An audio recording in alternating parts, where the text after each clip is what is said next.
Hello friends, कैसे हो आप लोग। मेरा नाम रितेश है और मुझे एडोबी और उबर जैसी प्रोडक्ट कंपनीज में काम करने का 10 साल से ज़्यादा एक्सपीरियंस है। कोडिंग की दुनिया में मैं आप सब लोगों का स्वागत करता हूँ। कोडिंग की दुनिया में हम यहाँ पे अपना एक जावा कोर्स कर रहे हैं और जावा कोर्स में अब हम बहुत आगे पहुँच चुके हैं। अभी तक हमने इतने टॉपिक्स के बारे में बात कर रखी है और अभी हम एडवांस टॉपिक्स को समझ रहे हैं। ये वीडियो कंटिन्यू हो रहा है पुराने वीडियो से। लास्ट वीडियो में हम लोगों ने उप्स कंसेप्ट के बारे में बात करी थी। आज के इस वीडियो में हम उसको कंटिन्यू करके इनहेरिटेंस के बारे में बात करेंगे। इनहेरिटेंस क्यों किया जाता है, कैसे किया जाता है, क्या क्या उसमें कंसेप्ट्स होते हैं, सारे कंसेप्ट्स को हम यहाँ पे प्रैक्टिकली कोड लिख के स्टेप बाय स्टेप डिस्कस करने वाले हैं। तो चलिए अब इस वीडियो को स्टार्ट करते हैं। वीडियो के स्टार्टिंग में सबसे पहले हम लोग इनहेरिटेंस के कंसेप्ट को समझते हैं कि इनहेरिटेंस होता क्या है और क्यों करते हैं हम लोग इनहेरिटेंस। ये दो इंपॉर्टेंट चीज़ें हैं, क्यों को समझना बहुत ज़रूरी है यहाँ पे। ठीक है, तो इनहेरिटेंस का सिंपल सा मतलब होता है कि आप पेरेंट की प्रॉपर्टीज़ को चाइल्ड में इनहेरिट कर लो। ये कंसेप्ट हम लोगों को रियल वर्ल्ड में भी देखने को मिलता है। हम सब लोगों के पास अपने पेरेंट की कुछ प्रॉपर्टीज होती हैं, कुछ फिजिकल फीचर्स होते हैं, facial structure, body structure, height, weight. कुछ बीमारियां भी आ जाती हैं हम लोगों को अपने पेरेंट्स से, जेनेटिक बीमारियां। अच्छी और बुरी दोनों बातें होती हैं एक्चुअल में इनहेरिटेंस में। तो पर्पस एकदम सिंपल सा है कि हम लोगों को पेरेंट की प्रॉपर्टीज को चाइल्ड में इनहेरिट करना है। जो कॉमन प्रॉपर्टीज होती हैं वो पेरेंट के अंदर होती हैं और जो चाइल्ड के अंदर प्रॉपर्टीज होती हैं वो स्पेशल प्रॉपर्टीज होती हैं। हर एक बंदा जो भी होता है वो एक यूनिक आइडेंटिटी रखता है। उस बंदे के अंदर पेरेंट की तो कुछ प्रॉपर्टीज होती ही हैं, बट उसके अंदर अपनी कुछ यूनिक प्रॉपर्टीज भी होती हैं। दोनों को कंबाइन करके उसकी एक आइडेंटिटी बनती है। उसी तरीके से कोड के अंदर भी जब हम कोड लिखते हैं तो हम चाइल्ड क्लासेस और पेरेंट क्लासेस बनाते हैं। पेरेंट क्लासेस के अंदर हम लोग कॉमन चीज़ों को लिखते हैं, कॉमन लॉजिक को लिखते हैं, और चाइल्ड क्लासेस के अंदर हम लोग स्पेशल लॉजिक को लिखते हैं जो चाइल्ड को चाइल्ड बनाएगा। टेक्निकली इस चीज़ को बोलते हैं जर्नलाइजेशन से स्पेशलाइजेशन में आना। पेरेंट में आप लोगों ने जर्नल लॉजिक को लिख दिया, जो भी सभी चाइल्ड क्लासेस पे अप्लाई होता है आपने पेरेंट के अंदर वो डिफाइन कर दिया। वहाँ पे कुछ स्पेशल लॉजिक नहीं है, सिर्फ जर्नल लॉजिक है। और चाइल्ड क्लासेस के अंदर आप स्पेशल लॉजिक को लिखते हो। तो जब भी आप चाइल्ड क्लासेस का ऑब्जेक्ट बनाते हो तो उसके अंदर पेरेंट और चाइल्ड दोनों की प्रॉपर्टीज होती हैं, तो उसके अंदर जो भी लॉजिक होता है वो दोनों को कंबाइन करके आपको मिलता है। आप एक क्लास के मल्टीपल चाइल्ड क्लासेस बना सकते हो। हर एक की अपनी एक इंडिविजुअल आइडेंटिटी होगी। अगर किसी भी एक चाइल्ड क्लास का ऑब्जेक्ट बनेगा तो वो उसकी आइडेंटिटी है, उसके अंदर पेरेंट की कुछ चीज़ें हैं और उसकी स्पेसिफिक कुछ चीज़ें हैं। अगर कोई दूसरी चाइल्ड क्लास का ऑब्जेक्ट बनेगा तो उसकी एक अलग आइडेंटिटी है। उसके अंदर कॉमन पेरेंट की तो चीज़ें हैं ही, बट उसके अंदर कुछ स्पेशल चीज़ें हैं जो बाकी चाइल्ड क्लासेस में नहीं है। अब जावा में पेरेंट और चाइल्ड क्लासेस कैसे बनाते हैं उसको समझते हैं। बहुत ही सिंपल सा है। मैंने यहाँ पे एक क्लास बना दी पेरेंट के नाम से। क्लास बनाने का तो सिंटैक्स हमें पता ही है। सबसे पहले हमने यहाँ पे एक्सेस मॉडिफायर को यूज़ करा, फिर क्लास कीवर्ड, उसके बाद क्लास का नाम, और क्लास का जो भी कोड है वो आपने कर्ली ब्रेसेस के अंदर रखा हुआ है। तो ये आपकी पेरेंट क्लास है। अब आप एक चाइल्ड क्लास बना सकते हो इस तरीके से। आपने यहाँ पे अगेन सेम सिंटैक्स को यूज़ करा है, उसका एक्सेस मॉडिफायर, क्लास का कीवर्ड और क्लास का नाम। फिलहाल के लिए ये दोनों क्लासेस अलग अलग क्लासेस हैं, लेकिन जब भी आपको किसी क्लास को पेरेंट से इनहेरिट करना होता है तो आप वहाँ पे एक्सटेंड कीवर्ड को यूज़ करते हो। तो अगर मुझे चाइल्ड क्लास को पेरेंट का चाइल्ड क्लास बनाना है तो मैं यहाँ पे एक्सटेंड कीवर्ड को यूज़ करूँगा इस तरीके से। तो यहाँ पे एक्चुअल में हुआ क्या, सिंटैक्स क्या है यहाँ पे, public class child x tends parent. मतलब कि चाइल्ड आपका क्लास का नाम है, उसके बाद एक्सटेंड्स आपका कीवर्ड है और उसके बाद आपके पेरेंट क्लास का नाम है। जब आप इस तरीके से सिंटैक्स लिख देते हो तो यहाँ पे ये जो चाइल्ड क्लास है ये एक्चुअल में पेरेंट की चाइल्ड क्लास बन गई। अब यहाँ पे एक इंपॉर्टेंट पॉइंट है, आपने ये जो एक्सटेंड कीवर्ड यूज करा है इसके बाद आपने पेरेंट क्लास का नाम लिखा है। जावा के अंदर एक क्लास किसी एक क्लास को एक्सटेंड कर सकती है। यहाँ पे चाइल्ड ने पेरेंट को एक्सटेंड किया है, मतलब कि पेरेंट की सारी प्रॉपर्टीज चाइल्ड में भी मिल जाएंगी आपको। यहाँ पे एक्सटेंड के बाद दो क्लासेस नहीं हो सकती। कोई भी एक क्लास किसी एक क्लास को ही एक्सटेंड करेगी। बिल्कुल हार्ड रूल है ये जावा के अंदर। लेकिन जो एक पेरेंट है उसको मल्टीपल क्लासेस एक्सटेंड कर सकती है। जैसे कि यहाँ पे मैंने एक चाइल्ड बना रखा है, मैं इसी पेरेंट का एक और चाइल्ड बना सकता हूँ चाइल्ड 1 के नाम से। तो यहाँ पे पेरेंट 1 है, चाइल्ड 2 है, लेकिन दोनों चाइल्ड ने एक ही पेरेंट को एक्सटेंड करा हुआ है। ये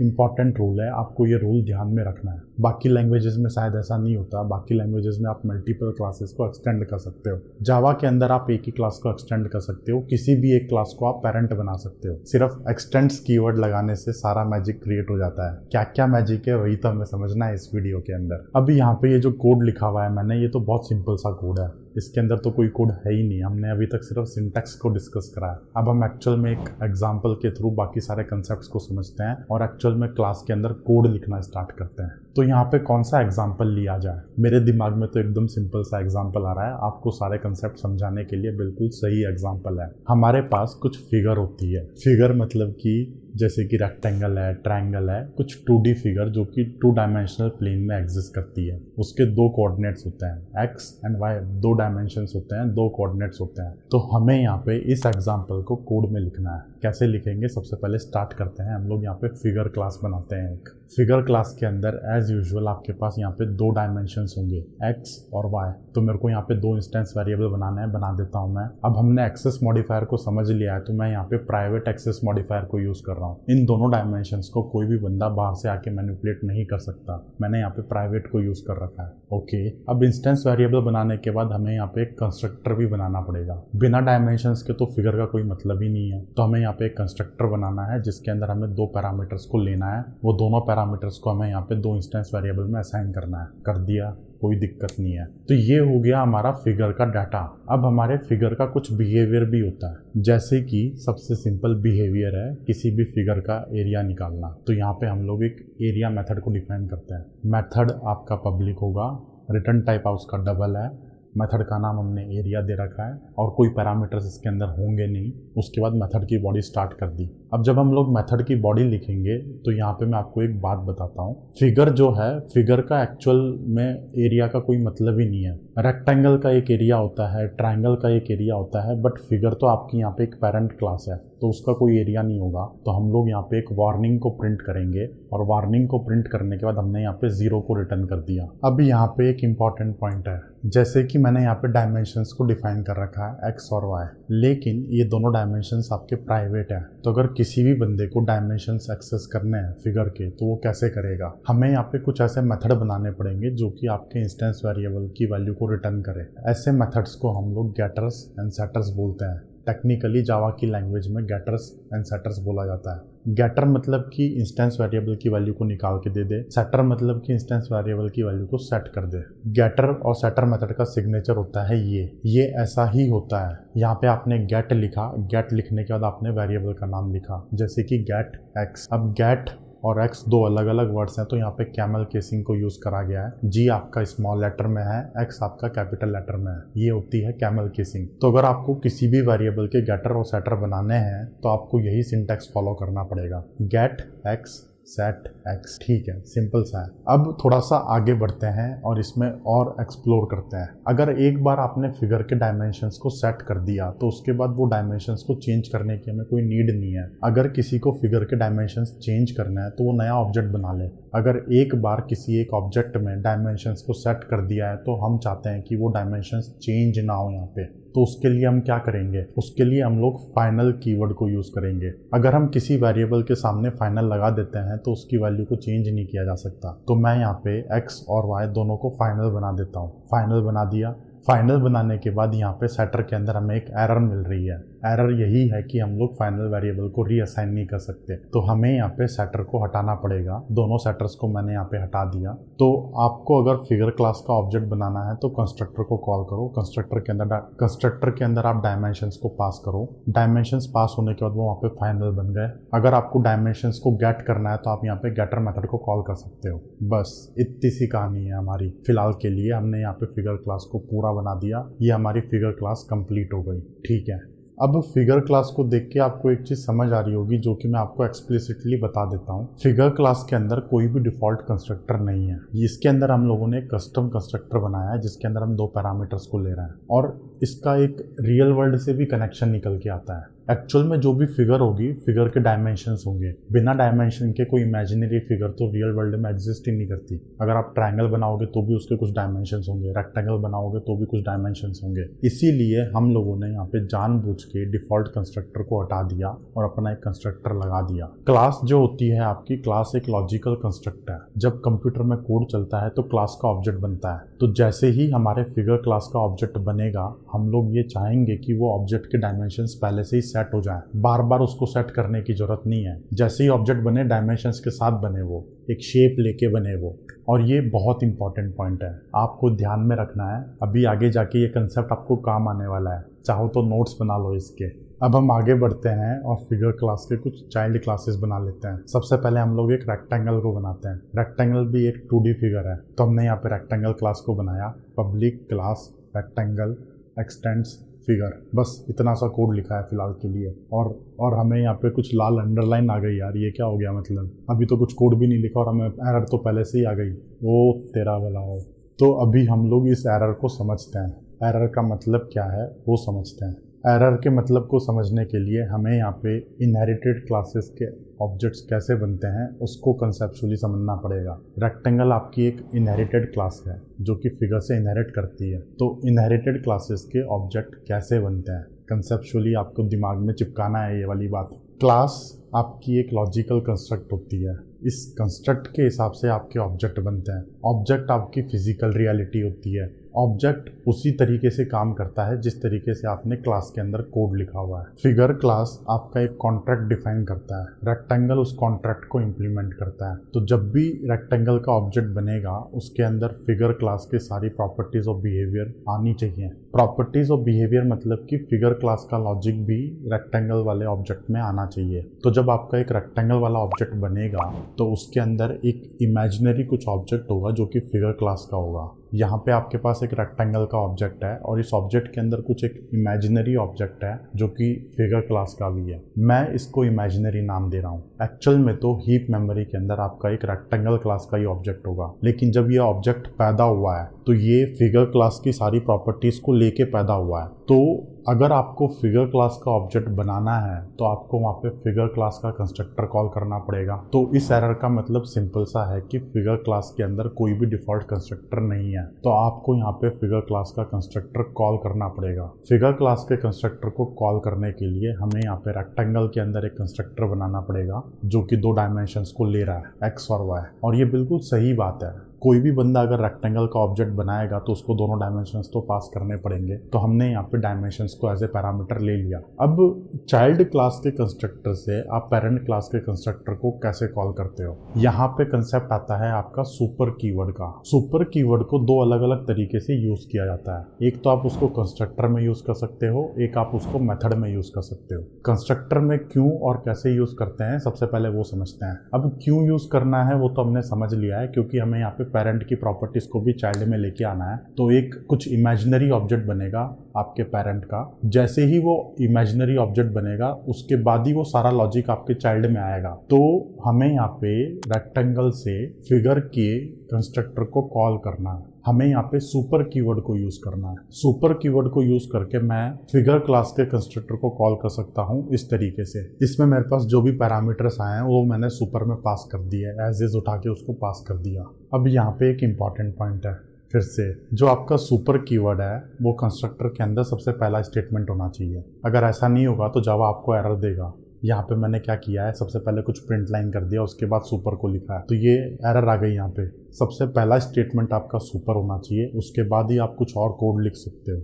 अगर आपको लिखना है तो लिखो, नहीं लिखना तो मत लिखो, लेकिन सबसे पहले आपका सुपर आना चाहिए। अब ये जो सुपर है, सुपर के अंदर मैंने पैरेंथेसिस लगा के 2 पैरामीटर्स को पास कर रखा है, आर्ग्यूमेंट्स को पास कर रखा है। एक्चुअल में मैं पैरामीटर्स को और आर्ग्यूमेंट्स को इंटरचेंजेबली यूज कर रहा हूँ। कभी आर्ग्यूमेंट बोल रहा हूँ, कभी पैरामीटर बोल रहा हूँ, बट टेक्निकली दोनों अलग अलग है। एक बार मैं आपको इनका मीनिंग समझाता हूँ तो आप समझ लेना। बोलने में कभी कभी वो निकल जाता है, कभी ये निकल जाता है। हम किसी मेथड के सिग्नेचर के बाद ब्रैकेट लगा के जो भी लिखते हैं वो होते हैं आपके पैरामीटर्स। और जब हम मेथड को कॉल करते हैं, कॉल करते टाइम हम उसको जो वैल्यू देते हैं वो होते हैं आपके आर्ग्यूमेंट्स। तो यहाँ पे सुपर लगाने के बाद मैंने यहाँ पे एक्स और वाई जो पास कर रखा है ये आपके आर्ग्यूमेंट्स हैं। टेक्निकली आर्ग्यूमेंट्स हैं। और इस कंस्ट्रक्टर के अंदर, रेक्टेंगल वाले कंस्ट्रक्टर के अंदर जो ब्रैकेट लगा के जो एक्स और वाई आए हैं आपके पास, ये पैरामीटर्स हैं। जब भी हम किसी को कॉल करते हैं, कॉल करते टाइम हम जो वैल्यू देते हैं वो होते हैं आर्ग्यूमेंट्स, और उस वैल्यू को जो एक्सेप्ट करता है वो होता है पैरामीटर्स। ठीक है,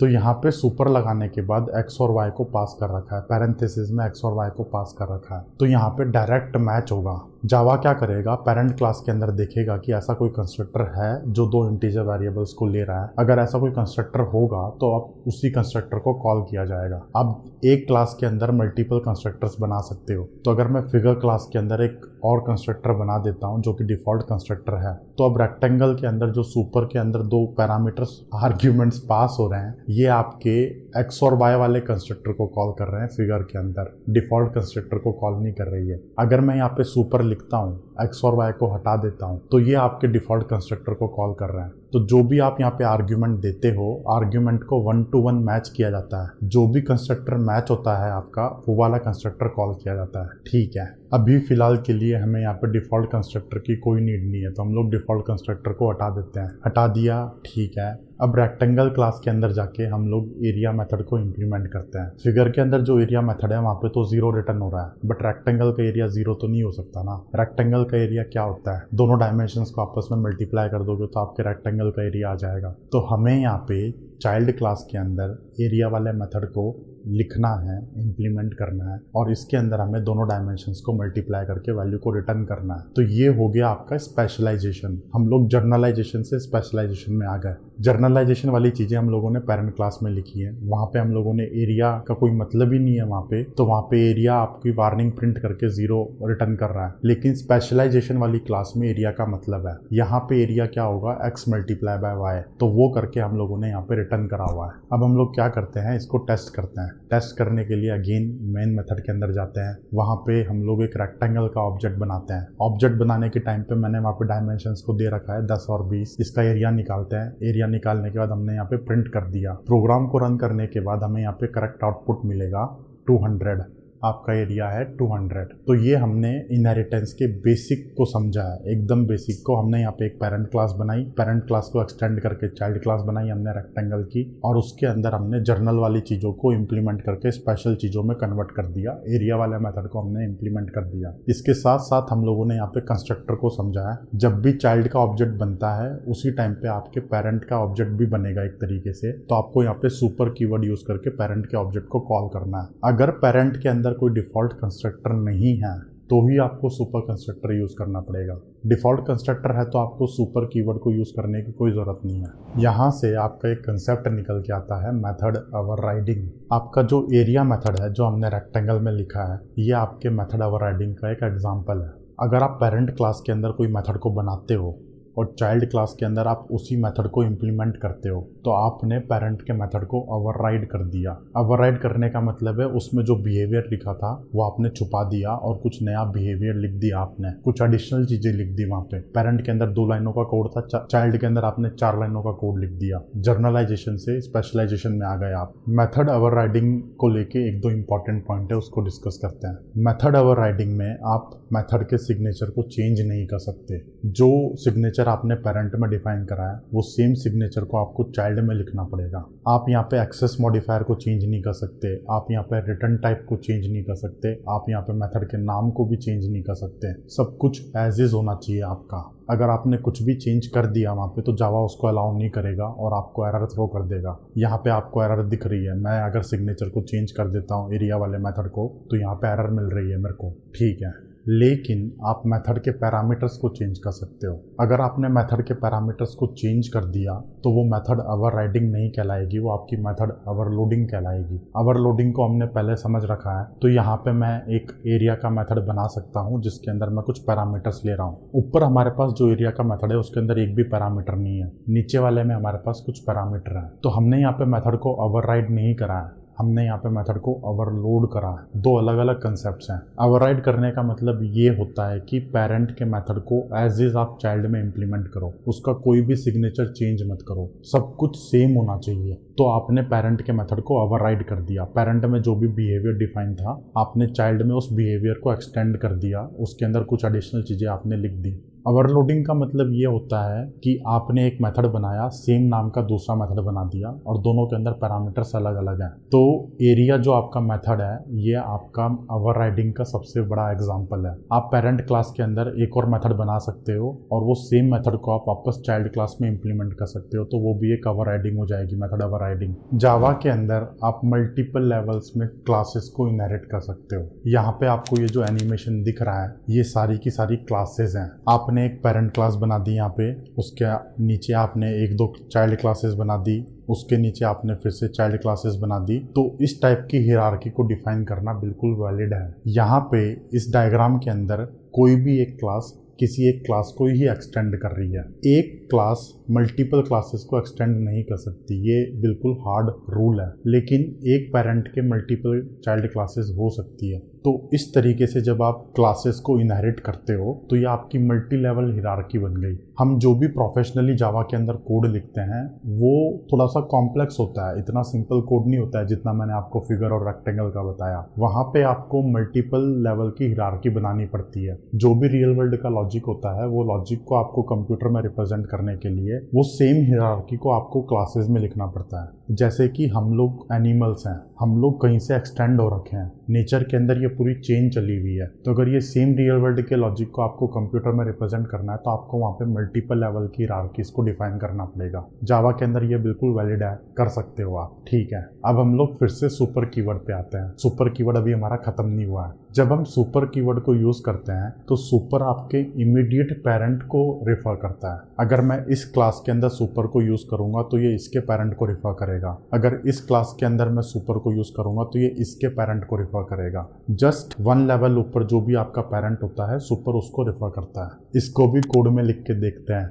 हमारे पास यहाँ पे एक फिगर क्लास है, फिगर के अंदर एक रेक्टेंगल है। अब हम लोग क्या करते हैं, एक स्पेशल रेक्टेंगल क्लास बना देते हैं, कलर्ड रेक्टेंगल। मतलब कि ये रेक्टेंगल के अंदर दो डायमेंशंस तो है, इसके साथ साथ इसका एक कलर भी है। बना लेते हैं, क्या दिक्कत है। क्लास बनाई, एक्सटेंड किया हमने यहाँ पे रेक्टेंगल से। हम यहाँ पे फिगर से एक्सटेंड नहीं करेंगे, रेक्टेंगल से एक्सटेंड करेंगे, क्योंकि हम लोग जर्नलाइजेशन से स्पेशलाइजेशन में जा रहे हैं। फिगर आपका जर्नलाइजेशन है, उसके बाद वन लेवल का स्पेशलाइजेशन आया आपका रेक्टेंगल, उसके बाद नेक्स्ट लेवल का स्पेशलाइजेशन आया आपका कलर्ड रेक्टेंगल। कलर्ड रेक्टेंगल वो सारी प्रॉपर्टीज को इनहेरिट करेगा जो रेक्टेंगल करेगा। रेक्टेंगल के अंदर हमारे पास एक एरिया मेथड है, तो कलर्ड रेक्टेंगल का भी वही एरिया होगा जो नॉर्मल रेक्टेंगल का है। इसके अंदर बस एक स्पेशल प्रॉपर्टी है, वो है कलर। तो हम इस इंस्टेंस वेरिएबल को डिक्लेयर कर देते हैं प्राइवेट स्ट्रिंग कलर। इसको भी फाइनल बना देते हैं, क्योंकि एक बार कलर लगने के बाद रेक्टेंगल के कलर को चेंज नहीं किया जा सकता। फाइनल बना दिया। अब अगेन हमें यहाँ पे फिर से वही एरर मिल रही है जो हमें रेक्टेंगल में मिल रही थी। हमें यहाँ पे एक कंस्ट्रक्टर बनाना पड़ेगा, कलर्ड रेक्टेंगल क्लास का एक कंस्ट्रक्टर बनाना पड़ेगा। उसके अंदर भी हम लोगों को 3 पैरामीटर्स लेने पड़ेंगे। 3 पैरामीटर्स क्यों लेने पड़ेंगे समझते हैं। 2 तो आपके डायमेंशंस हो गए, रेक्टेंगल के डायमेंशंस, और तीसरा आपका रेक्टेंगल का कलर हो गया। जब तक ये 3 डायमेंशंस आपको नहीं मिलेंगे तब तक आप कलर्ड रेक्टेंगल नहीं बना सकते। तीनों पैरामीटर्स को लेने के बाद इस क्लास के अंदर से भी आपको सुपर कीवर्ड यूज करके पेरेंट के कंस्ट्रक्टर को कॉल करना पड़ेगा। सेम लॉजिक है जो हमने अभी डिस्कस करा था। क्यों करना है वो आप देख लो। सुपर कीवर्ड को यूज करके हमने यहाँ पे एक्स और वाई डायमेंशंस को पेरेंट में पास कर रखा है। जब रेक्टेंगल में ये जाएगा तो रेक्टेंगल ने अगेन सुपर कीवर्ड को कॉल करके ये डायमेंशंस को फिगर में पास कर रखा है। और जब ये डायमेंशंस आपके फिगर में पहुंचेंगे तो फिगर में 2 इंस्टेंस वेरिएबल हैं, एक्स और वाई, जिनके अंदर इनकी वैल्यू सेट हो जाएगी। तो जब भी आपका ये कंबाइंड ऑब्जेक्ट बनके तैयार होगा कलर्ड रेक्टेंगल का, तो उस कलर्ड रेक्टेंगल के अंदर 2 डायमेंशंस होंगे, एक्स और वाई, जो आपके इंस्टेंस वेरिएबल के अंदर है, और एक उसका कलर होगा, वो भी आपके इंस्टेंस वेरिएबल के अंदर है। फिजिकल रियलिटी में तो आपका कलर्ड रेक्टेंगल बना, देखने में कोई भी बंदा अगर सामने से देखेगा तो उसको लगेगा ये कलर्ड रेक्टेंगल है, इसके एक्स और वाई डायमेंशन है और एक कलर है। बट कोड में हमने इसको 3 लेवल की हियरार्की में डिवाइड कर रखा है। इसीलिए यहाँ पे जितने भी आप चाइल्ड क्लासेस बनाओगे, सभी चाइल्ड क्लासेस को अपने पेरेंट को कॉल करना पड़ेगा सुपर कीवर्ड यूज करके। कंस्ट्रक्टर के अंदर आपको सुपर कीवर्ड लगाना पड़ेगा। अगर पेरेंट कोई स्पेशल पैरामीटर मांगता है कंस्ट्रक्टर के अंदर तो आपको वो सेटिस्फाई करना पड़ेगा, आपको वो पैरामीटर को पास करना पड़ेगा पेरेंट को। अब जो रेक्टेंगल है, रेक्टेंगल के अंदर एक स्पेशल कंस्ट्रक्टर है, वो डिमांड कर रहा है पैरामीटर्स की, तो हमें उसके चाइल्ड में भी वो सुपर लगा के वो पैरामीटर्स उसको देने पड़ेंगे। जितनी लेवल की आप हियरार्की बनाओगे, सभी चाइल्ड क्लासेस में करना पड़ेगा। अगर इसके नीचे मैं एक और रेक्टेंगल बना देता हूँ तो वहां पे भी आपको करना पड़ेगा। ठीक है, सुपर कीवर्ड लगा दिया। इसके बाद हम लोग कलर को इंस्टेंस वेरिएबल में असाइन कर देते हैं, this dot colour is equal to colour, कोई दिक्कत नहीं है। इसके बाद कलर का भी हम लोग एक यहाँ पे गेटर बना लेते हैं, हमने बना लिया। ठीक है, तो ये हमारी कलर रेक्टेंगल वाली क्लास खत्म हो गई। मल्टी लेवल हायरार्की को हमने यहाँ पे कोड में रिप्रेजेंट करा है। यहाँ पे अगर आप लोग स्मार्ट हो तो आपको एक डाउट आना चाहिए कि कंस्ट्रक्टर्स को किस ऑर्डर में कॉल किया जाएगा। सबसे पहले हमारे पास फिगर की क्लास है, फिर रेक्टेंगल की है, फिर कलर्ड रेक्टेंगल की है। तो अगर मैं कलर्ड रेक्टेंगल का ऑब्जेक्ट बनाता हूँ तो कंस्ट्रक्टर्स को किस ऑर्डर में कॉल किया, हम लोग यहाँ पे system dot out dot print line कर देते हैं। सारे कंस्ट्रक्टर के अंदर हम लोग प्रिंट लाइन स्टेटमेंट लिख देते हैं। ये स्टेटमेंट को इसलिए लिख रहे हैं ताकि आपको पता चले कि किस ऑर्डर में कॉल हो रहा है। मुझे तो पता ही है किस ऑर्डर में कॉल हो रहा है, बट आपको भी तो समझ में आना चाहिए। तो सबसे पहले मैं आपको कंसेप्ट समझाता हूँ। अब ये जो रूल है आपका कि फर्स्ट लाइन आपका सुपर होना चाहिए, ये रूल से क्या चीज स्टैब्लिश हो रही है? ये रूल से ये चीज स्टैब्लिश हो रही है कि जो भी चाइल्ड क्लास होगी वो सबसे पहले अपने पेरेंट के कंस्ट्रक्टर को कॉल करेगी, वो वाला पेरेंट अपने पेरेंट को करेगा, वो वाला अपने को करेगा। तो इस हिरार्की के अंदर अगर इस क्लास का ऑब्जेक्ट बनता है तो सबसे पहले इसके सबसे टॉप लेवल की क्लास का कंस्ट्रक्टर एग्जीक्यूट होगा। इसकी हिरार्की क्या है? ये इसकी हिरार्की है। तो इसके अंदर सबसे पहले ये वाला कंस्ट्रक्टर कॉल होगा, फिर ये वाला होगा, फिर ये वाला होगा, और फाइनली जाके इस क्लास का कंस्ट्रक्टर एग्जीक्यूट होगा। तो अभी हमने यहाँ पे जो system dot out dot print line करके कोड लिखा है, ये इस चीज को प्रूव कर देगा। अभी रन करके देखते हैं कोड को। हमने यहाँ पे कलर्ड रेक्टेंगल का ऑब्जेक्ट बनाया, ऑब्जेक्ट बना दिया, ऑब्जेक्ट का एरिया निकाला, एरिया को प्रिंट कर दिया। सिंपल सा है। अब हम लोग रन करते हैं। रन करा तो आप देखो यहाँ पे क्या स्टेटमेंट प्रिंट हो रही है। सबसे पहले आपके फिगर क्लास का कंस्ट्रक्टर कॉल हुआ, उसके बाद आपका रेक्टेंगल क्लास का कंस्ट्रक्टर कॉल हुआ, और उसके बाद आपका सबसे लास्ट में कलर्ड रेक्टेंगल क्लास का कंस्ट्रक्टर कॉल हुआ। इस ऑर्डर में आपके कंस्ट्रक्टर्स को कॉल किया जाता है, एग्जीक्यूट किया जाता है। अब यहाँ पे जो कलर्ड रेक्टेंगल वाली क्लास है, जरूरी नहीं है कि इस क्लास के अंदर मैं एरिया मेथड को ओवरराइड करूं, बट मैं कर भी सकता हूं। अगर मुझे कुछ स्पेशल कोड लिखना है तो मैं यहाँ पे कर सकता हूँ। करके देखते हैं और सुपर कीवर्ड का सेकंड यूज केस समझते हैं। फर्स्ट यूज केस तो आपका आता है कंस्ट्रक्टर के अंदर, सेकंड यूज केस आता है आपके मेथड के अंदर। तो अब मेथड के अंदर सुपर कीवर्ड को कैसे यूज किया जाता है उसको समझते हैं। तो मैंने यहाँ पे एरिया मेथड को ओवरराइड कर दिया। ओवरराइड करने के बाद मेरे पास यहाँ पे दो ऑप्शन है, या तो मैं ऊपर पेरेंट क्लास में जो भी कोड लिखा है उसको लिखूं इसके अंदर, प्लस कुछ स्पेशल कोड लिखना है तो वो वाला कोड लिखूं, दोनों कोड को लिखूं और कुछ काम करके दे दूं। या फिर मेरे पास दूसरा ऑप्शन यह है कि जो पेरेंट क्लास के अंदर मैंने कोड लिखा हुआ है उसको रीयूज कर लूं और इसके अंदर जो स्पेशल कोड लिखना है सिर्फ वही लिखूं। तो एक्चुअल में तो फायदे की बात क्या है? फायदे की बात तो यही है कि जो पहले कोड लिखा हुआ है पेरेंट के अंदर उसको मैं रीयूज कर लूं और चाइल्ड के अंदर जो नया कोड लिखना है वो वाला लिखूं। अगर आप चाइल्ड के अंदर पेरेंट और चाइल्ड दोनों का ही कोड लिखोगे तो फायदा ही क्या हुआ पेरेंट बनाने का? तो इसीलिए हम लोग मेथड के अंदर भी सुपर कीवर्ड को यूज कर सकते हैं। जो सुपर होता है आपका वो इमीडिएट पेरेंट क्लास को रिफर करता है। तो सुपर डॉट मेथड का नाम लगा के मैं यहाँ पे पेरेंट क्लास के मेथड को कॉल कर सकता हूँ। तो ये जो एरिया मेथड है मेरा कलर्ड क्लास के अंदर, इसके अंदर मुझे रेक्टेंगल का एरिया नहीं निकालना, वो तो पहले ही निकला हुआ है। तो मैं यहाँ पे सुपर लगा के उसको कॉल कर देता हूँ पेरेंट वाले मेथड को। एरिया निकल गया मेरा, उस एरिया को मैंने एक वेरिएबल के अंदर असाइन कर दिया। ये मैंने पेरेंट क्लास के कोड को रीयूज कर लिया यहाँ पे। अब इसके आगे मान लो आपको कुछ स्पेशल काम भी करना है जो कि पेरेंट में नहीं हो रखा, आपको चाइल्ड में कुछ स्पेशल काम करना है तो आप वो कर लो। जैसे कि मैंने यहाँ पे टेस्टिंग के लिए कुछ प्रिंट कर रखा है स्टेटमेंट। अब मैं क्या करता हूँ, एरिया को रिटर्न कर देता हूँ। तो यहाँ पे मैंने क्या अचीव करा, यहाँ पे मैंने पेरेंट के कोड को रीयूज कर लिया, अपना जो कोड लिखना था वो लिख दिया और उसके बाद जो मुझे फाइनल आउटपुट देना था वो दे दिया मैंने आउटपुट। इस तरीके से सुपर कीवर्ड को यूज करके आप पेरेंट क्लास के मेथड को भी कॉल कर सकते हो और पेरेंट क्लास के अंदर जो फंक्शनैलिटी बना रखी है आप उसको रीयूज कर सकते हो। अब कंस्ट्रक्टर के अंदर तो सुपर कीवर्ड आपका फर्स्ट स्टेटमेंट होना चाहिए, लेकिन मेथड के अंदर जरूरी नहीं है कि फर्स्ट स्टेटमेंट ही आपका सुपर हो। यहाँ पे तो मैंने फर्स्ट स्टेटमेंट सुपर लिखा हुआ है, बट ऐसा जरूरी नहीं है। प्रिंट करने के बाद मैं यहाँ पे सुपर को कॉल करके वैल्यू को रिटर्न कर सकता हूँ इस तरीके से। तो ये भी वैलिड है। एक मेथड के अंदर आप कहीं पे भी सुपर कीवर्ड यूज कर सकते हो, किसी भी लाइन के ऊपर। जरूरी नहीं है कि फर्स्ट लाइन में ही सुपर होना चाहिए। कंस्ट्रक्टर के अंदर फर्स्ट लाइन में सुपर होना चाहिए क्योंकि कंस्ट्रक्टर को कॉल करने का एक ऑर्डर होता है। मेथड में कॉल करने का कोई ऑर्डर नहीं है। अगर आपको नहीं भी कॉल करना ना तो भी आप यहाँ पे सुपर हटा के एक्स और वाई को मल्टीप्लाई करके डायरेक्टली एरिया को रिटर्न कर सकते हो। अब ये तो सिर्फ एक लाइन का कोड है इसलिए हमने यहाँ पे लिख दिया एक्स और वाई को मल्टीप्लाई करा, लेकिन जब आप 100, 200, 500 लाइनों का कोड लिखते हो तो आप वहाँ पे कोड को रिपीट नहीं करना चाहते, आपको वहाँ पे जो पेरेंट में कोड लिखा है उसी को यूज़ करना है। इसीलिए सुपर कीवर्ड आपके मेथड में भी यूज़ किया जाता है। और मैं अभी आपको ये जो बता रहा हूँ ना, ये बहुत ही इंपॉर्टेंट कंसेप्ट्स हैं दोस्तों। मेरे को खुद 10 साल लग गए यार सीखते सीखते। आप लोगों को तो यहाँ पे एक ही वीडियो के अंदर अवेलेबल हो रहा है। थोड़ा फोकस करना और फोकस करके समझना, और चाहो तो मेरे साथ साथ आप कोड लिख लो। नहीं लिखना तो आपकी मर्जी है, बट अगर आप लिखोगे तो आपकी प्रैक्टिस हो जाएगी। प्रैक्टिस हो जाएगी तो आप और स्ट्रांग बनोगे कोडिंग में। फिर आप भी उबर में जॉब करने लग जाओगे, आप भी अडोबी में जॉब करने लग जाओगे।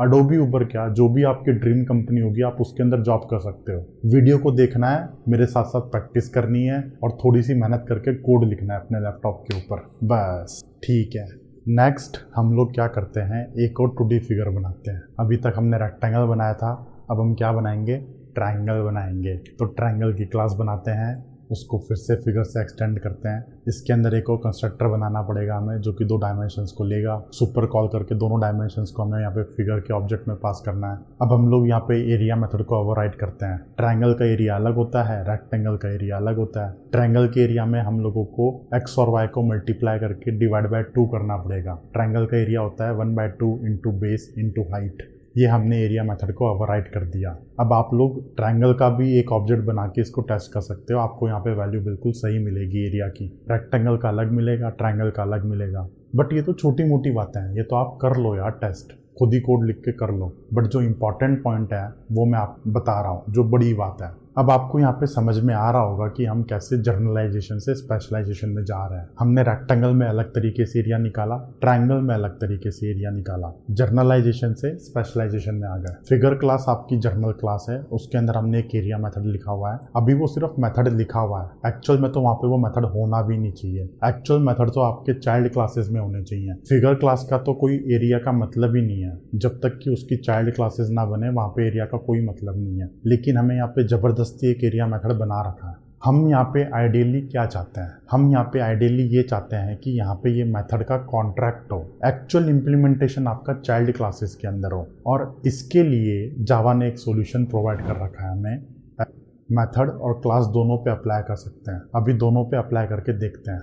जब भी हम किसी मेथड को एब्स्ट्रैक्ट बना देते हैं तो वहाँ पे हम सिर्फ मेथड की डेफिनेशन को लिखते हैं। यहाँ पे जो एरिया मेथड है, एरिया मेथड को मैं यहाँ पे एब्स्ट्रैक्ट बना देता हूँ। एब्स्ट्रैक्ट बनाने के बाद इसकी जो बॉडी है ना, हमें बॉडी को लिखने की ज़रूरत नहीं है, हम लिख भी नहीं सकते। एब्स्ट्रैक्ट मेथड की बॉडी नहीं होती है, तो ये बॉडी को हमें यहाँ पे हटाना पड़ेगा। हटाने के बाद मैंने यहाँ पे सिर्फ सेमीकोलन लगा दिया। तो अब यहाँ पे हुआ क्या, यहाँ पे हम लोगों ने एरिया मेथड के कॉन्ट्रैक्ट को डिफाइन करा है कि जो भी फिगर होगी उसको एरिया निकाल के देना पड़ेगा। एक्चुअल इंप्लीमेंटेशन नहीं करा है, एक्चुअल इंप्लीमेंटेशन आपके चाइल्ड क्लासेस में होगा। तो ये होता है एब्स्ट्रैक्ट की मीनिंग। जिस भी मेथड के साथ आप एब्स्ट्रैक्ट लगा देते हो वो मेथड आपका सिर्फ डेफिनेशन बनती है, कॉन्ट्रैक्ट बनता है। एक्चुअल इंप्लीमेंटेशन नीचे वाली क्लासेस में जाके होता है। अब अगर हमने किसी क्लास के अंदर एब्स्ट्रैक्ट मेथड को बनाया है तो उस क्लास को भी हमें एब्स्ट्रैक्ट बनाना पड़ेगा। तो यहाँ पे आपको ये जो एरर दिख रही है, इस एरर का मतलब यही है कि इस क्लास को हमें एब्स्ट्रैक्ट बनाना पड़ेगा। तो यहाँ पे क्लास के साथ भी हम एब्स्ट्रैक्ट कीवर्ड को यूज़ कर लेते हैं। कर दिया मैंने यहाँ पे। तो अब ये क्लास भी आपके एब्स्ट्रैक्ट बन गई, मेथड भी आपका एब्स्ट्रैक्ट बन गया। अब एब्स्ट्रैक्ट कीवर्ड को लेके अगेन 2-3 इंपॉर्टेंट पॉइंट्स हैं, उसको देखते हैं। नंबर 1, अगर किसी भी क्लास के अंदर एक भी एब्स्ट्रैक्ट मेथड होता है तो आपको वो क्लास को भी एब्स्ट्रैक्ट बनाना पड़ेगा। बिल्कुल सही बात है। एब्स्ट्रैक्ट क्लास का मतलब है कि ये क्लास का ऑब्जेक्ट नहीं बन सकता, ये क्लास आपकी सिर्फ डेफिनेशन है। एक्चुअल ऑब्जेक्ट आपके चाइल्ड क्लासेस का बनेगा, पेरेंट क्लास का ऑब्जेक्ट नहीं बन सकता। पेरेंट क्लास आपने यहाँ पे एब्स्ट्रैक्ट बना दी। और ये सही बात भी है, क्योंकि हम एब्स्ट्रैक्ट क्लासेस को बना के कॉन्ट्रैक्ट डिफाइन करते हैं, किसी भी चीज़ का कॉन्ट्रैक्ट डिफाइन करते हैं, और उस कॉन्ट्रैक्ट का एक्चुअल इंप्लीमेंटेशन आपके चाइल्ड क्लासेस में होता है। हमने यहाँ पे एक 2D फिगर का कॉन्ट्रैक्ट डिफाइन कर रखा है जिसके अंदर एरिया नाम का एक मेथड है, ये कॉन्ट्रैक्ट है। एक्चुअल इंप्लीमेंटेशन रेक्टेंगल और ट्रायंगल में है। तो जब भी ऑब्जेक्ट बनेगा, फिगर क्लास का ऑब्जेक्ट नहीं बन सकता। फिगर आपकी एब्स्ट्रैक्ट क्लास है, ऑब्जेक्ट्स आपके बनेंगे ट्रायंगल और रेक्टेंगल के। ऑब्जेक्ट आपकी फिजिकल रियलिटी होती है, तो एक्चुअल में काम आपका ऑब्जेक्ट करता है। फिगर क्लास का ऑब्जेक्ट बना के आप क्या ही काम कर लोगे, काम तो आपका रेक्टेंगल में होना चाहिए ना। इसीलिए जावा में एब्स्ट्रैक्ट क्लासेस को ऑब्जेक्ट नहीं बन सकते। और जो भी जावा के लोग हैं ना भाई, बहुत दिमाग वाले लोग हैं। वो जो चीज़ मैं आपको आज 30 साल बाद बता रहा हूँ वो उन लोगों ने पहले ही 30 साल पहले ही सोच ली। ये सारी चीज़ें उन्होंने सोच ली और उन्होंने एब्स्ट्रैक्ट कीवर्ड बना दिया, एब्स्ट्रैक्ट मेथड बना दिया, पहले ही बना के रख लिया। मतलब गजब ही हो गया यार। एक एब्स्ट्रैक्ट क्लास के अंदर आप नॉर्मल मेथड भी बना सकते हो। जरूरी नहीं है कि एब्स्ट्रैक्ट क्लास के अंदर नॉर्मल मेथड ना हो। ये जो एरिया है ये हमारा एब्स्ट्रैक्ट मेथड है। मैं इसके अंदर एक नॉर्मल मेथड भी बना सकता हूँ। टेस्टिंग के लिए बना लेते हैं। मेथड का नाम ही टेस्टिंग है, उसके अंदर कुछ नहीं करना, system.out.println करना है। तो यहाँ पे हमें कोई एरर नहीं आ रही, इसका मतलब ये चीज़ वैलिड है। तो एक एब्स्ट्रैक्ट क्लास के अंदर आप नॉर्मल मेथड भी बना सकते हो, एब्स्ट्रैक्ट मेथड भी बना सकते हो। लेकिन अगर किसी भी क्लास के अंदर एब्स्ट्रैक्ट मेथड होता है तो क्लास को एब्स्ट्रैक्ट बनाना पड़ेगा आपको।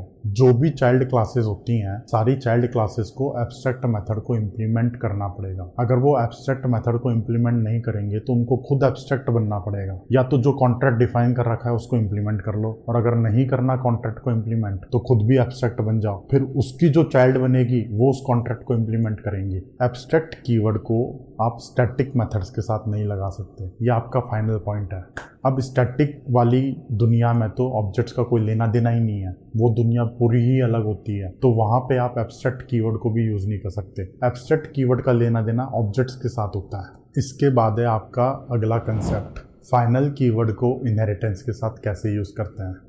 फाइनल कीवर्ड को हमने पिछले वीडियो में इंट्रोड्यूस करा था। वहाँ पे हम लोगों ने फाइनल कीवर्ड का एक सिंपल सा मीनिंग समझा था। आप किसी भी वेरिएबल को फाइनल बना सकते हो, लेकिन आप फाइनल कीवर्ड को क्लास के साथ भी यूज़ कर सकते हो, मेथड्स के साथ भी यूज़ कर सकते हो। तो फाइनल कीवर्ड के टोटल 3 यूज़ होते हैं। आप मेथड को फाइनल बना सकते हो, क्लास को फाइनल बना सकते हो, वेरिएबल को फाइनल बना सकते हो। वेरिएबल को फाइनल क्यों और कैसे बनाना है वो तो हमने समझ लिया, वीडियो यहाँ कहीं और नीचे मिल जाएगा आपको। अब क्लास और मेथड को फाइनल क्यों बनाते हैं उसको समझते हैं।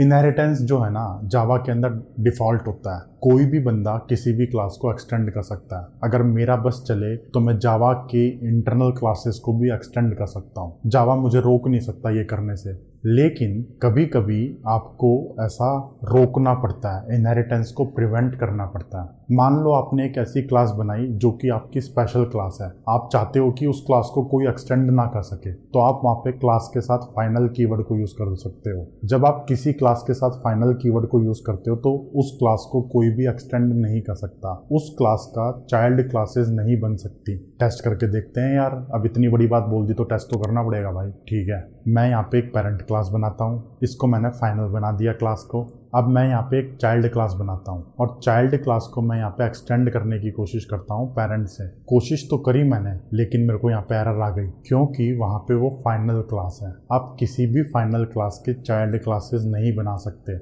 इस तरीके से आप इनहेरिटेंस को प्रिवेंट करते हो। कभी कभी करना पड़ता है यार, कोई मैनेजर आ गया बोल दिया भाई ऐसा नहीं चलेगा, तो आपको करना पड़ेगा ना प्रिवेंट। तो ये आपके यूज़ केस पे डिपेंड करता है। कहीं कहीं पे आप एक्सटेंड करने का अलाउ करोगे, कहीं कहीं पे नहीं करोगे। अब मेथड के साथ फाइनल को क्यों यूज़ करते हैं वो भी समझते हैं। अब यहाँ पे जो मैंने पेरेंट क्लास बनाई है ना, 2 सेकंड के लिए इसका फाइनल हटा देते हैं। जैसे ही मैं इसका फाइनल हटाऊंगा वहाँ पे चाइल्ड क्लास के अंदर मेरे को एरर नहीं मिल रही है। अब तो मैं एक्सटेंड कर सकता हूँ क्योंकि वो फाइनल नहीं है। इस पेरेंट के अंदर मैं 2 मेथड बनाता हूँ, एक तो ABC बना देता हूँ और एक XYZ बना देता हूँ। टेस्टिंग के लिए इनके अंदर हम कुछ प्रिंट करते हैं, कर दिया भाई प्रिंट। अब जो मेरी चाइल्ड क्लास है ना, चाइल्ड क्लास के अंदर मैं इन दोनों मेथड को ओवरराइड करके कुछ भी आलतू फालतू का कोड लिख सकता हूँ। वहाँ पे कुछ अलग प्रिंट हो रहा था, यहाँ पे कुछ अलग प्रिंट हो रहा है। ठीक है, अब कभी कभी क्या होता है ना कि आप चाहते हो कि कोई आपके मेथड को ओवरराइड ना कर सके। क्यों करेगा ओवरराइड यार, मैंने मेथड बनाया है, मेरी मर्जी, मेरा लॉजिक, नहीं करना भाई किसी को ओवरराइड। तो ऐसे केसेस में आप मेथड के साथ फाइनल कीवर्ड को यूज़ कर सकते हो। जैसे ही आप किसी मेथड को फाइनल बनाओगे उस मेथड को ओवरराइड नहीं किया जा सकता। बना के देख लेते हैं यार, ये भी बहुत बड़ी बात बोली है मैंने। तो यहाँ पे मैं क्या करता हूँ, ABC वाले मेथड को फाइनल बना देता हूँ। जैसे ही इस मेथड को मैंने फाइनल बनाया, चाइल्ड क्लास में हमें यहाँ पे एक एरर मिल रही है। एरर पे हाईलाइट करेंगे तो इसका मीनिंग यही है कि वो मेथड फाइनल है, आप फाइनल मेथड को ओवरराइड नहीं कर सकते। ठीक है, तो फाइनल कीवर्ड का यूज़ केस हमने यहाँ पे ख़त्म कर दिया। 3 तरीके से यूज़ किया जाता है। वेरिएबल को फाइनल बना दो आप, मतलब उसकी वैल्यू को चेंज नहीं कर सकते। क्लास को फाइनल बना दो, मतलब कि क्लास की चाइल्ड क्लासेस नहीं बन सकती। मेथड को फाइनल बना दो, मतलब कि मेथड को ओवरराइड नहीं किया जा सकता। अब हमने यहाँ पे इनहेरिटेंस को समझ लिया है, तो अगला टॉपिक है ऑब्जेक्ट क्लास। जावा में जो भी क्लासेस होती हैं, ऑब्जेक्ट क्लास सारी क्लासेस का पेरेंट है। अगर हम उसको एक्सटेंड नहीं करते तो भी बाय डिफॉल्ट ऑब्जेक्ट क्लास सभी क्लासेस की पेरेंट क्लास होती है। हम यहाँ पे ऑब्जेक्ट क्लास को ओपन करके देखते हैं उसके अंदर क्या लिखा हुआ है। अपने आईडी में जाने के बाद आप यहाँ पे टाइप करो object.java। ये हमारे पास यहाँ पे ऑब्जेक्ट क्लास ओपन हो गई। अगर आप क्लास के डॉक्यूमेंटेशन को ध्यान से पढ़ोगे तो आपको समझ में आएगा कि ऑब्जेक्ट क्लास सारी क्लासेस की पेरेंट क्लास है। ये एक रूट क्लास होती है। अगर हम किसी क्लास को एक्सटेंड नहीं करते तो भी ये पेरेंट बन जाती है। जावा के अंदर ये बाय डिफॉल्ट एक फीचर है। ऑब्जेक्ट क्लास के अंदर हमारे पास यहाँ पे कुछ मेथड्स अवेलेबल हैं। अब सारी क्लासेस ऑब्जेक्ट क्लासेस की चाइल्ड क्लासेस हैं, तो ये जितने भी मेथड्स हैं ये आपको सारी क्लासेस में अवेलेबल होंगे। अगर आप किसी भी क्लास का ऑब्जेक्ट बनाते हो, ऑब्जेक्ट बनाने के बाद अगर आप डॉट ऑपरेटर लगाते हो, डॉट ऑपरेटर के बाद आपको ये सारे मेथड्स वहाँ पे विजिबल होंगे। इसको हम एक बार टेस्ट करके देख लेंगे। फिलहाल के लिए इसके अंदर जो मेथड्स अवेलेबल हैं उसको समझते हैं। इसके अंदर जो सबसे इंपॉर्टेंट मेथड्स हैं, एक है आपका hash code. Hash code method किसी भी एक ऑब्जेक्ट का एक हैश कोड निकाल के देता है। कंप्यूटर के अंदर हैश कोड एक कंसेप्ट होता है जो कि किसी ऑब्जेक्ट का यूनिक फिंगरप्रिंट होता है। ये मेथड यहाँ पे नेटिव है। नेटिव कीवर्ड का मतलब ये होता है कि जावा ने इसको C++ कोड के अंदर इम्प्लीमेंट करा हुआ है। JVM के अंदर ये वाला मेथड इम्प्लीमेंटेड है, यहाँ पे ये इम्प्लीमेंटेड नहीं है। तो अगर आप कोई क्लास बनाते हो, उस क्लास का अगर आप कोई ऑब्जेक्ट बनाते हो तो ऑब्जेक्ट के ऊपर आप हैश कोड मेथड कॉल कर सकते हो। हैश कोड मेथड उस ऑब्जेक्ट का यूनिक फिंगरप्रिंट निकाल के देगा आपको, और ये हमेशा यूनिक होगा। इसके बाद है आपका एक method equals method equality comparison करने के लिए काम आता है। आप दो ऑब्जेक्ट्स को आपस में कंपेयर कर सकते हो इक्वल्स मेथड यूज करके। अभी इसके अंदर ये जो कोड लिखा हुआ है ये तो ऑब्जेक्ट के रेफरेंसेस को कंपेयर कर रहा है। आप इक्वल्स मेथड को ओवरराइड कर सकते हो और अपना कुछ कस्टम लॉजिक लिख सकते हो वहाँ पे। वैसे आप इस क्लास में से किसी भी मेथड को ओवरराइड कर सकते हो और अपना कस्टम कोड लिख सकते हो। हैश कोड को भी आप ओवरराइड कर सकते हो, अपना कस्टम कोड लिख सकते हो। इक्वल्स के बाद है यहाँ पे टू स्ट्रिंग मेथड। ये भी एक इंपॉर्टेंट मेथड है। जावा के अंदर स्ट्रिंग्स बहुत ही फंडामेंटल चीज है, बहुत ही फंडामेंटल डाटा स्ट्रक्चर है। टू स्ट्रिंग मेथड का पर्पस ये होता है कि आप किसी ऑब्जेक्ट का स्ट्रिंग रिप्रेजेंटेशन निकाल के रिटर्न कर सकते हो। इसके अंदर ये जो कोड लिखा हुआ है ये तो सिंपल सा कोड है। इसमें आपका क्लास का नाम आता है, क्लास के नाम के बाद ऐट है, ऐट के बाद आपका हैश कोड है। हम इसको ओवरराइड करके अपना कुछ कस्टम लॉजिक लिख सकते हैं। जब भी हम system.out.println को यूज करते हैं तो हमारे टू स्ट्रिंग मेथड को कॉल किया जाता है। इसको एक बार टेस्ट कर लेते हैं। सबसे पहले मैं क्या करता हूँ, यहाँ पे एक एरे बना देता हूँ, एक इंटीजर एरे बनाता हूँ। इंटीजर एरे के साइज मैंने यहाँ पे ले लिया 5। अभी मैं इसमें कुछ वैल्यू एंटर नहीं कर रहा, कोई दिक्कत नहीं है उसकी। एरे का ऑब्जेक्ट बनाने के बाद मैं सिंपल सा system.out.println करके इसको एरे को प्रिंट कर रहा हूँ। तो एक्चुअल में ये जो system.out.println है इसके अंदर मैंने एक ऑब्जेक्ट को पास करा है। तो जब भी ये println मेथड किसी चीज को प्रिंट करेगा तो वो ऑब्जेक्ट के ऊपर टू स्ट्रिंग मेथड को कॉल करेगा। टू स्ट्रिंग मेथड को कॉल करके उसने स्ट्रिंग रिप्रेजेंटेशन ले लिया। स्ट्रिंग रिप्रेजेंटेशन लेने के बाद वो उस स्ट्रिंग को प्रिंट करता है। अब हमने जो एरे का ऑब्जेक्ट बनाया है, ऑब्जेक्ट के ऊपर अगर मैं डॉट ऑपरेटर लगाता हूँ तो ये जितने भी ऑब्जेक्ट क्लास के मेथड्स हैं ये हमें यहाँ पे एरे में भी दिखेंगे। तो इसका मतलब ये हुआ कि सारी की सारी क्लासेस ऑब्जेक्ट क्लास के बिहेवियर को इनहेरिट करती हैं। उसके अंदर वो सारे मेथड्स अवेलेबल होते हैं। अब प्रोग्राम को रन करते हैं। रन करने के बाद ये देखो हमें ये वाला आउटपुट मिल रहा है यहाँ पे। तो यहाँ पे आपका क्लास का नाम है, उसके बाद एट वाला साइन है और उसके बाद कुछ हैश कोड है उसका। बाय डिफॉल्ट ये इम्प्लीमेंटेशन है ऑब्जेक्ट क्लास के अंदर। हम इस बिहेवियर को ओवरराइड भी कर सकते हैं, अपना एक कस्टम क्लास बना सकते हैं, उसमें हम एक टू स्ट्रिंग मेथड बना सकते हैं ओवरराइड करके। तो ये बहुत सिंपल सी बात है। सारी क्लासेस का पेरेंट होता है ऑब्जेक्ट क्लास। आप इस क्लास के कोड को खुद अपने लैपटॉप पे ओपन करके देखो, एक्सप्लोर करके देखो। ठीक है, अगला कंसेप्ट है आपका डायनामिक डिस्पैच। अब इसका मतलब क्या है, क्यों करते हैं, कैसे करते हैं, सब कुछ समझना है हमें। ऑब्जेक्ट ओरिएंटेड प्रोग्रामिंग का सबसे लास्ट कंसेप्ट है ये। इसके बाद हमारे OOP के सारे कंसेप्ट खत्म हो जाएंगे और ये सबसे इम्पॉर्टेंट कंसेप्ट है। अब आप लोग सोचोगे कि यार ये बंदा तो हर कंसेप्ट में इम्पोर्टेंट कंसेप्ट बता रहा है। हाँ मतलब ठीक है, बता रहा हूँ मैं, लेकिन जितने भी इम्पोर्टेंट कंसेप्ट है उसमें सबसे टॉप में आता है ये। अगर ये सीख लिया आपने, ये समझ लिया, तो आप प्रोफेशनल कोड लिख पाओगे, वरना नहीं लिख पाओगे। मैं आपको गारंटी दे रहा हूँ नहीं लिख सकते अगर आपको ये नहीं आता तो। मैं खुद इंटरव्यू में फेल करा था यार। इतने क्वेश्चन पूछते हैं इसके ऊपर, इंटरव्यू में इतने क्वेश्चन पूछते हैं, तो मतलब भूल जाओ भाई, समझना ज़रूरी है आप लोगों के लिए ये। तो चलो इसको समझते हैं। सिंपल है यार, कॉम्प्लेक्स नहीं है, एकदम सिंपल है। आपके पास एक पेरेंट क्लास है, आपने पेरेंट क्लास की चाइल्ड क्लास बनाई। ये आपने क्लासेस बना दी, सिर्फ क्लास के अंदर आपने काम करने का तरीका बताया है। जब आपका ऑब्जेक्ट बनेगा तो वो ऑब्जेक्ट पैदा हो गया, पैदा होने के बाद वो काम करना स्टार्ट करेगा, उसी तरीके से वो काम करेगा जिस तरीके से आपने वहाँ पे क्लास में डिफाइन कर रखा है। तो अगर आपको चाइल्ड क्लास का ऑब्जेक्ट बनाना है तो आप इस तरीके से बनाओगे, न्यू कीवर्ड को यूज़ करके। जैसे ही आपने न्यू कीवर्ड को यूज़ करा, आपका ऑब्जेक्ट पैदा हो गया और वो कंप्यूटर में आ गया, मतलब हाँ भाई मैं जिंदा हूँ। अब आप चाइल्ड क्लास के ऑब्जेक्ट को पेरेंट क्लास के रेफरेंस वेरिएबल में असाइन कर सकते हो इस तरीके से। यहाँ पे ऑब्जेक्ट है आपका चाइल्ड का, उस ऑब्जेक्ट को आपने पेरेंट के रेफरेंस वेरिएबल में असाइन कर दिया।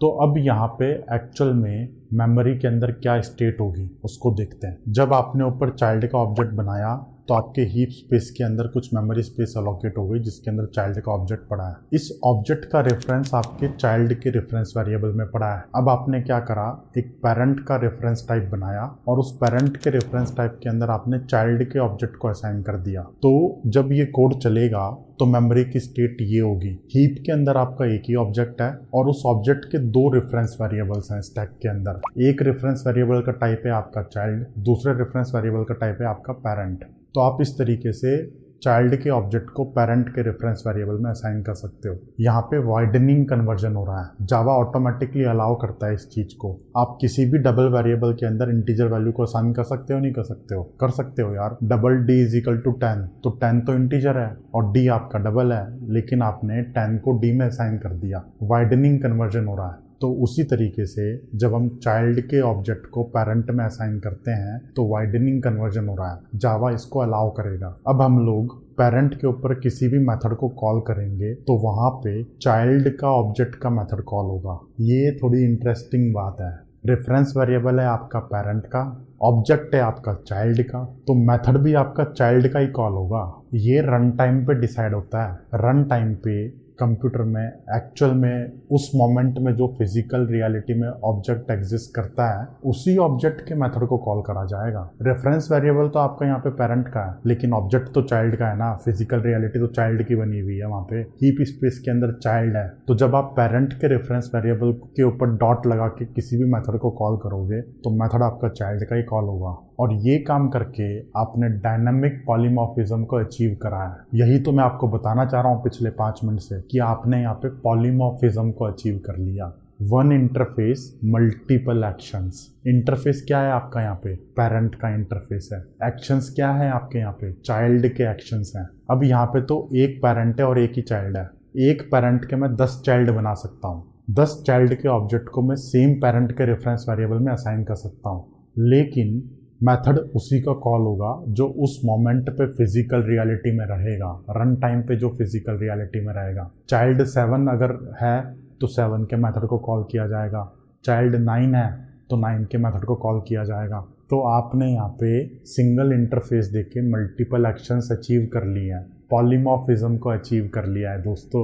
पॉलीमॉर्फिज्म ओओपी का सबसे इम्पॉर्टेंट कंसेप्ट है ये, मतलब गजब ही है यार, ये दिमाग घुमाने वाला है ये। बाकी प्रोग्रामिंग लैंग्वेजेस में नहीं होता ये कंसेप्ट। Okay, impressive. अब जो मैंने आपको कहानी बताई है पॉलीमॉर्फिज्म की, ये तो सिर्फ कहानी है ना। आप लोग ये नहीं कहोगे कि सर टेस्ट करके दिखाओ, टेस्ट करके दिखाओ। हाँ हाँ दिखाता हूँ ना यार, कोड लिख के दिखाता हूँ आप लोगों को। सबसे पहले एक क्लास बनाते हैं पेरेंट। पेरेंट के अंदर हमने एक मेथड बनाया टेस्ट, उसके अंदर हमने कुछ प्रिंट कर दिया। फिर हमने इसके एक चाइल्ड क्लास बनाई। इस चाइल्ड क्लास के अंदर हम इस मेथड को ओवरराइड करते हैं, इसके अंदर कुछ और प्रिंट कर दिया। फिर एक और चाइल्ड क्लास बना लेते हैं, उसके अंदर भी मेथड को ओवरराइड करते हैं और कुछ प्रिंट कर देते हैं। तो इस तरीके से मेरे पास एक पेरेंट क्लास है, 2 चाइल्ड क्लास है। कोड के अंदर ये स्ट्रक्चर है फिलहाल। अब मैं क्या करता हूँ, सबसे पहले चाइल्ड क्लास का ऑब्जेक्ट बनाता हूँ, चाइल्ड 1। फिर मैं चाइल्ड 2 का ऑब्जेक्ट बनाता हूँ। इन दोनों ऑब्जेक्ट्स को मैं पेरेंट के रेफरेंस वेरिएबल में असाइन कर सकता हूँ। कर दिया, कोई एरर नहीं है, अलाउ है। वाइडनिंग कन्वर्जन हो रहा है, अलाउ है। अब मैं मेथड कॉल करता हूँ, पेरेंट के रेफरेंस वेरिएबल पे मैं मेथड कॉल कर रहा हूँ। कर दिया। अब प्रोग्राम को रन करते हैं। जब हम प्रोग्राम को रन करेंगे तो आपको ये वाला आउटपुट मिलेगा।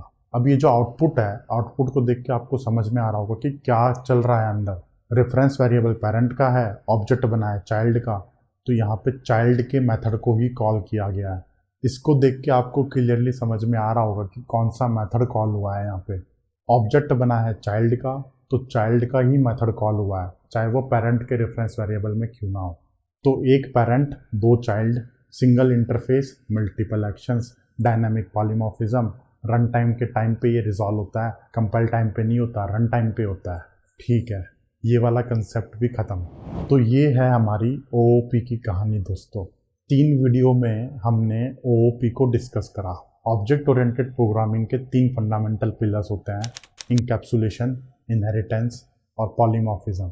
जो हमारा सबसे पहला वीडियो था उसमें हमने क्लास के फंडामेंटल्स को डिस्कस करा था, वो हो गई हमारी इंकैप्सुलेशन। क्लास आपकी कॉम्प्लेक्सिटी को हाइड करता है, क्लास के अंदर ही आप कोई लॉजिक लिखते हो, इंकैप्सुलेशन डन है। उसके बाद हमने यहाँ पे access modifiers, final keyword, static keyword, इन सबको समझा। ये आपके क्लास बनाने के तरीके हैं, इन कीवर्ड्स को यूज़ करके आप क्लास बनाते हो, इंकैप्सुलेट करते हो चीज़ों को। आज की वीडियो में हम लोगों ने इनहेरिटेंस को समझ लिया, क्यों करते हैं, कैसे करते हैं, सब समझ लिया हम लोगों ने। उसके बाद हम लोगों ने कुछ ऐसे कंसेप्ट्स को समझा जो कि आपके पॉलीमॉर्फिज्म को अचीव करने के तरीके होते हैं, मेथड ओवरलोडिंग और मेथड ओवरराइडिंग और डायनामिक डिस्पैच, जो अभी सबसे लास्ट में हमने बात करी है। ये तीनों चीज़ें ही आपके पॉलीमॉर्फिज्म को मतलब कोड में अचीव करती हैं। अब एक्चुअल में क्या होता है कि ये तीनों कंसेप्ट्स ना इंडिविजुअली अलग अलग एग्जिस्ट नहीं करते। जब भी आप प्रोफेशनली कोड लिखते हो, आपको इन तीनों को एक साथ कंबाइन करके कोड लिखना पड़ता है। ऐसा नहीं है कि एक जगह पे एक चीज़ यूज़ करोगे, दूसरी जगह पे दूसरी यूज़ करोगे, नहीं, आपको तीनों को कंबाइन करके एक सिंगल कोड लिखना पड़ता है। तो हम लोग एक एग्जाम्पल लेते हैं और उस एग्जाम्पल के थ्रू समझते हैं कि तीनों कंसेप्ट्स को आपस में कैसे कंबाइन किया जाता है। ये एक रियल वर्ल्ड एग्जाम्पल है, ठीक है। इमेजिन करो कि आप एक बड़ी कंपनी में काम कर रहे हो।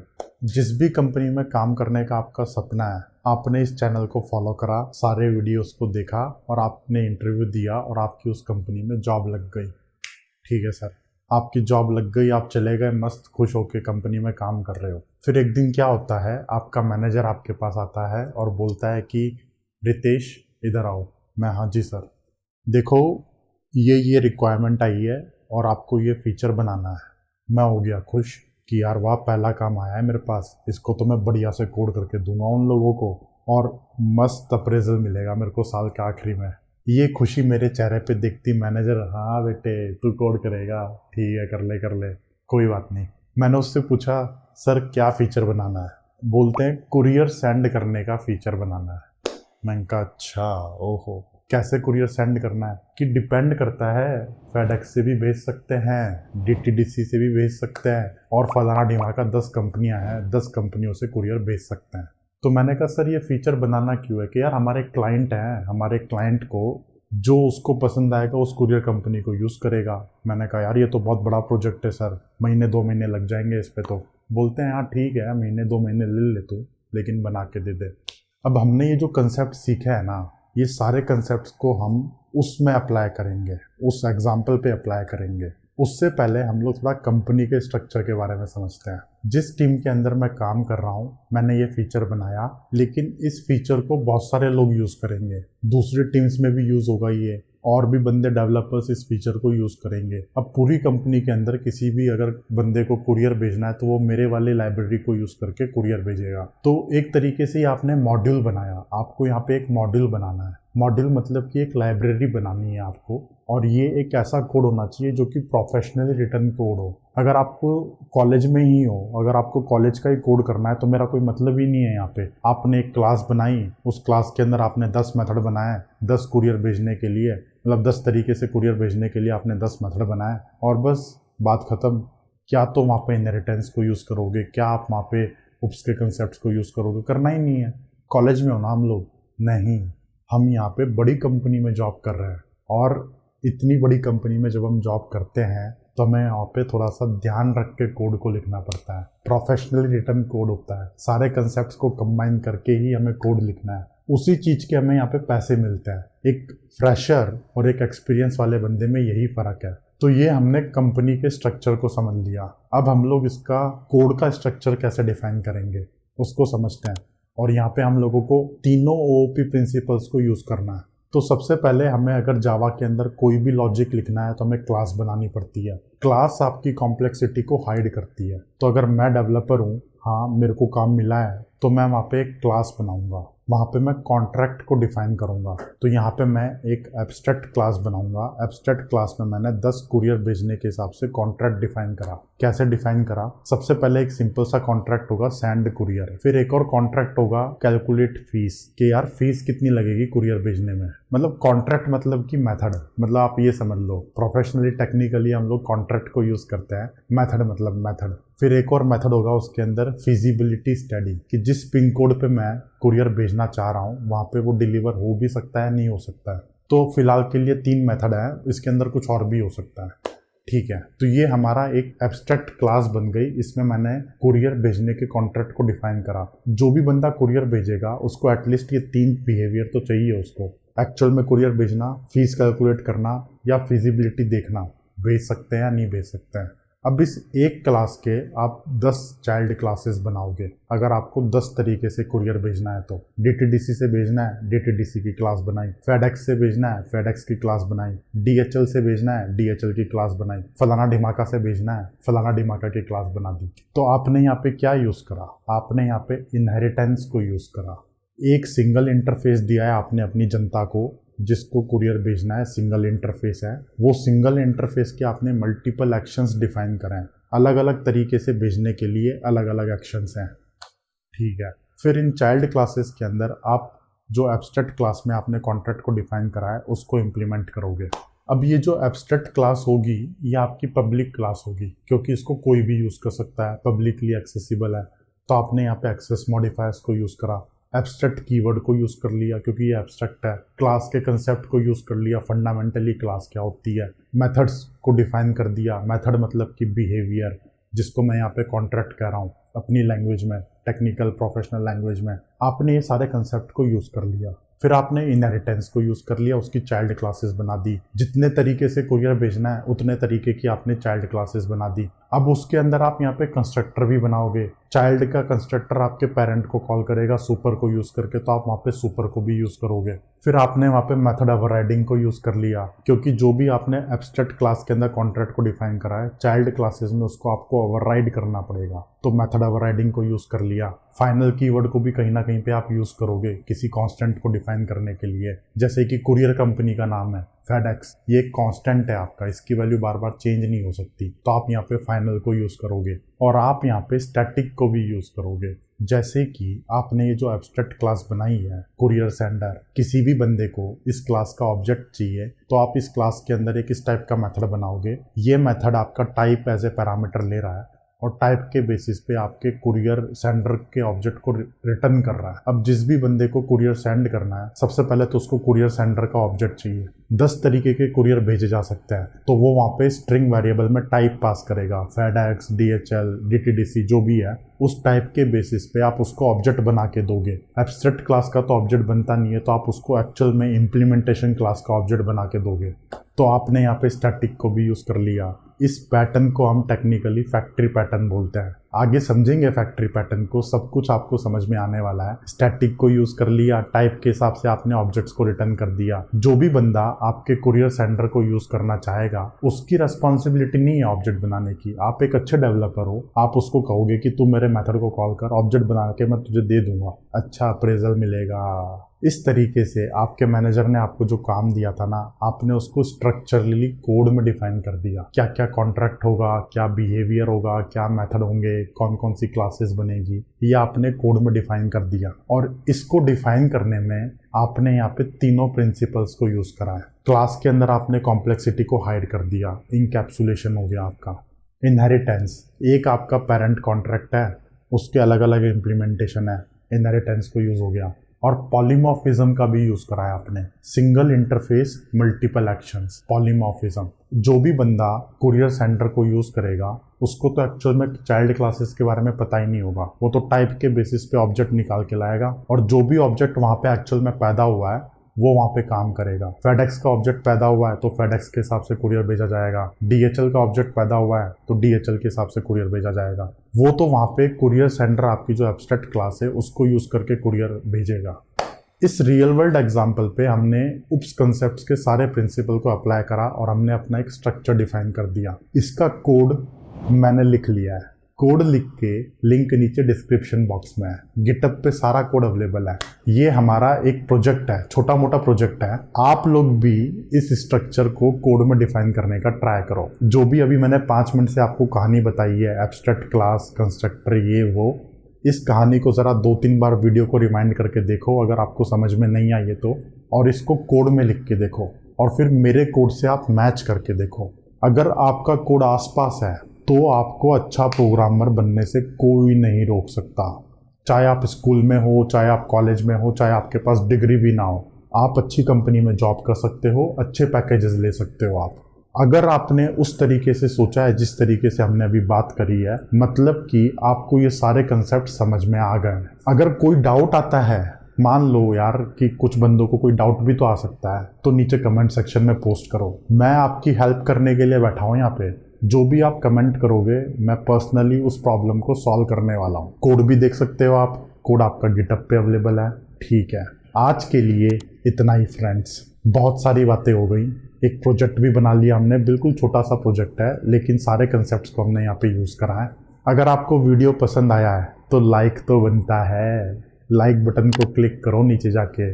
अगर आपने चैनल को सब्सक्राइब नहीं किया है तो सब्सक्राइब कर लो, बेल आइकन को भी प्रेस कर दो। इस टाइप के वीडियोस आपको मिलते रहेंगे, धूम मचा के मिलते रहेंगे। अब इसके साथ साथ मैं आपको एक बात और कहना चाहता हूँ फिर से, जो कि मैं बहुत बार कह चुका हूँ, लेकिन एक बार और बोल देते हैं यार, क्या पता कोई लोग जाग जाए, नींदों से उठ जाए। अगर आपको कंटेंट पसंद आ रहा है तो कंटेंट को शेयर करो। जितने भी सोशल मीडिया प्लेटफॉर्म्स हैं, सारे प्लेटफॉर्म्स पे आप इस कंटेंट को शेयर करो अपने फ्रेंड्स के साथ, कलीग्स के साथ। जितना ज़्यादा आप कंटेंट को शेयर करोगे उतना ज़्यादा लोगों तक ये कंटेंट पहुंचेगा, और चैनल के लिए इसमें बहुत फ़ायदा है। आप लोगों के लिए तो फ़ायदा है ही, आपके दोस्त आपको दुआएं देंगे, चैनल को भी थोड़ा बहुत फ़ायदा हो जाएगा। अभी YouTube मेरे कंटेंट को पता नहीं कहाँ कहाँ पे रिकमेंड कर रहा है, जहाँ पे जाना भी नहीं चाहिए वहाँ पे भी मेरा कंटेंट रिकमेंड हो रहा है। खाने की रेसिपी में कोडिंग का वीडियो आ रहा है, वहाँ पे बंदा खाना बनाना सीखेगा या कोड बनाना सीखेगा। तो आप लोग जो भी मेरे अभी करंट सब्सक्राइबर्स हैं, ये बिल्कुल सही ऑडियंस है। आप लोग सही ऑडियंस तक कंटेंट को शेयर करो, मेरी बहुत हेल्प होगी। मेरे को फ़िलहाल के लिए तो अच्छा रेस्पॉन्स नहीं मिल रहा है, यूट्यूब भी अच्छा रेस्पॉन्स नहीं दे रहा है मुझे। रेसिपी वाले वीडियो में मेरे वीडियो को रिकमेंड कर रहा है, क्या मतलब इस चीज़ का। ठीक है, कोई बात नहीं, मुझे आप लोगों पे भरोसा है, आप लोग शेयर करोगे। तो मिलते हैं अगले वीडियो में गाइस, तब तक के लिए take care and good luck to you. Thank you for watching, love you all.